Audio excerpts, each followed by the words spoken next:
we have our last demo of the day. Liv, yours are always the most time consuming. So the first thing I want to talk about, we're doing these cobblestones here. We want to make sure we're showing light on them. But the first thing I want to talk about is drawing cobblestones in perspective.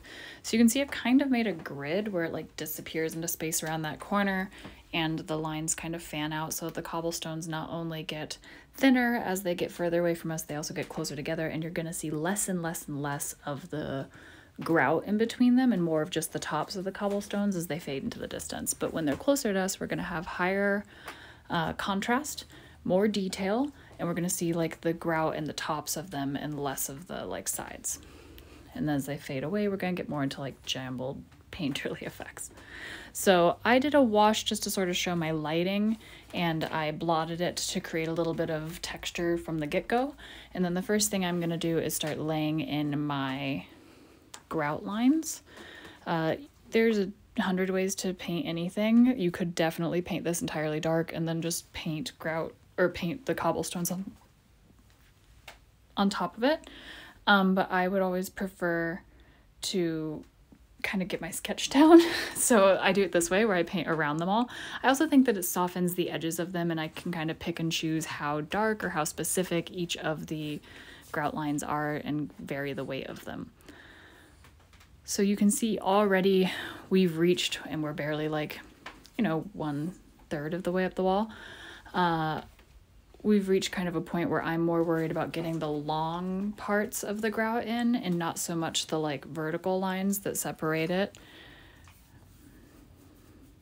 Those are going to become less obvious in some regards as we move further away and less dark, less specific.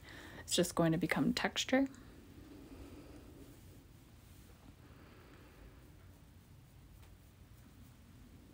So this is where my grid comes in handy, where I can start to just lay in like some little hesitation skipping lines, and it kind of tricks our eye into seeing individual cobblestones.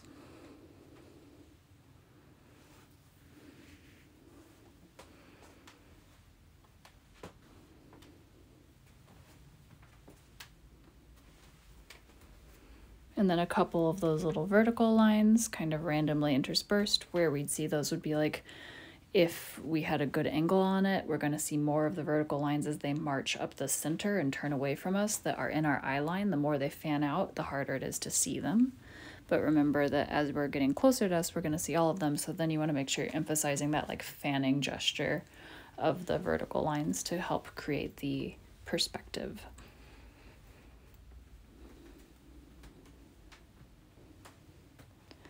So I'm kind of just like making up a background for this, but we wanted the glowing door effect because you wanted to see what that would look like on cobblestones. So once I've decided what color I'm using on the door, I'm going to use that on the cobblestones where it's like doing like a cast light. I'm going to start by hitting them at the front edge of the stone that is facing the door and then pulling it towards the other side of the stone. The ones that are closest are obviously going to be bathed almost the whole tops of them. The further away they get, the more it's going to be maybe just the front edge, front half. And I've got water in it, so it's got like a soft effect. It's going to kind of blur on top of the stones, and it's a little translucent. It makes it easier to control. And then I added just a little touch of that as it kind of follows up the center of the alley and around the corner. Even though we don't necessarily have a light source there, there's one in your research image, and I kind of think it's going to help feed us down the alley. It may not even show up by the time we're done, but it'll be a little bit of bounced warmth for us. So I've mixed a little bit of purple, a little bit of medium, and some water. So I've got a very nice translucent wash that also has some movement to it. It's not going to stay where I put it. It's going to blur a little bit, diffuse. And I'm using that to do like kind of local color, kind of shadow color along the back side of all of the cobblestones that I just added light to. We want something on the back end of them to help show shadow. And then I'm adding it to the middle part, kind of the cobble street as it's moving away. The further back it gets, the less I'm looking at individual stones, and the more I'm just sort of like skipping my brush around organically, making some texture, and like almost like stippling in fake stones.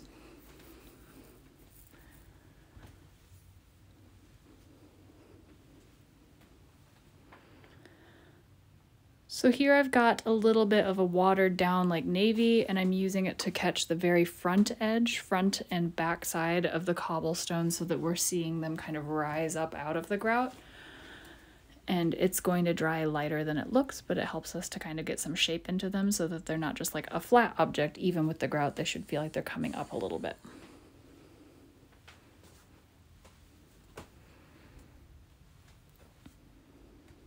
While those areas are drying, I'm going to go ahead and block in the other side of this building, house, door, with black mixed with a bit of blue. So this is dried now. I'm going ahead and doing like black and then kind of adding a little bit of warmth into it for that smog that we're looking at, that you were interested in adding. So it's the darkest is going at the end of the alley there, straight into black, and then kind of goes up into a smoggy area. Down here, I'm adding a couple of shadows, bumping up some of the contrast in a few of our grout areas.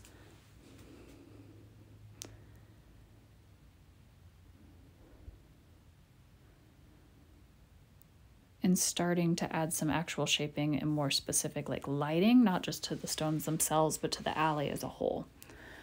So I want it to also continually get darker as it moves away from me, as well as more unspecific.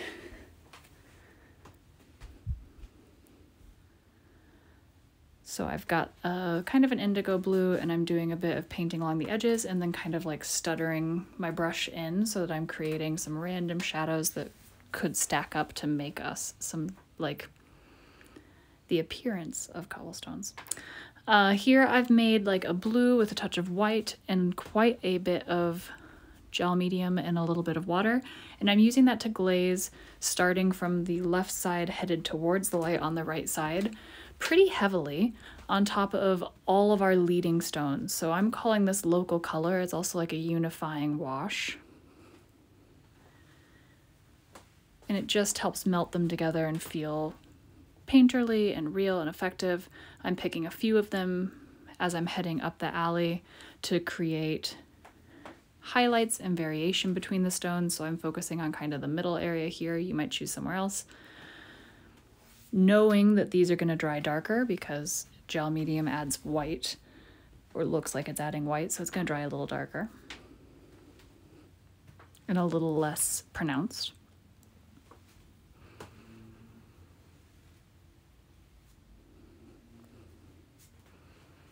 So you can still see some of those purples, those blues that we use to create shadows underneath that layer, but that way we don't have to paint them on top. This sort of marries those layers all together and creates the effect of the stone, but we're leaving the yellow the most exposed. Then I'm choosing a few with more of a pure white and some gel medium, no gray added, to kind of pop forward. Those are our focal points. They're leading us into the point, and they're also going to be our highlights. But it's not every stone, not even every stone in that pathway.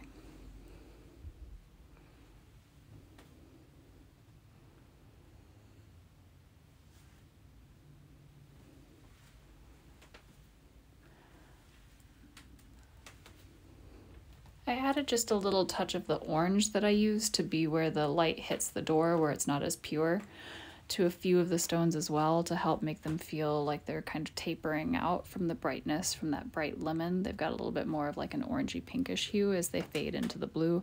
It's a good color for marrying, otherwise we'd end up with green, right? So out of the yellow into like orange pink, which gets you back into blue without ever making color you didn't want. So now we're going through and really bumping up the contrast in our foreground, making the grout and the shadows of the cracks really, really apparent. Makes everything else feel more real and complete in that area.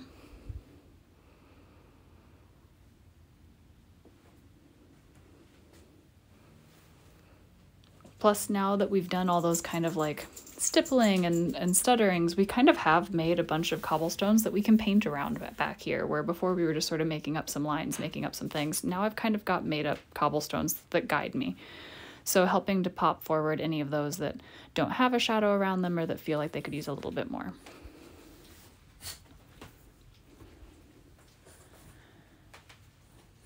And then never forgetting that we also definitely want to have a little bit more of a shadow leading into it. Right now it's getting almost brighter as it moves away because we're seeing more of the tops of the stones. So we want to make sure that we're adding some darkness to those as we're going. I know we looked at that haze, so I wanted to show another way to do that. You can stipple it in, and then while it's wet, work over it with a bit of water and some medium to help kind of create the haze underneath and soften the edge of it. I also will always love the effect of just doing a little bit of the clear glazing medium and then just kind of brushing in really softly a bit of the white on top. It'll diffuse on its own and you'll get kind of this beautiful built up foggy effect. So this is our finished product. There's still some light coming through. The cobblestones are very obvious until they like blend into the distance, and then they're a little bit more painterly. And I hope that that helps you complete.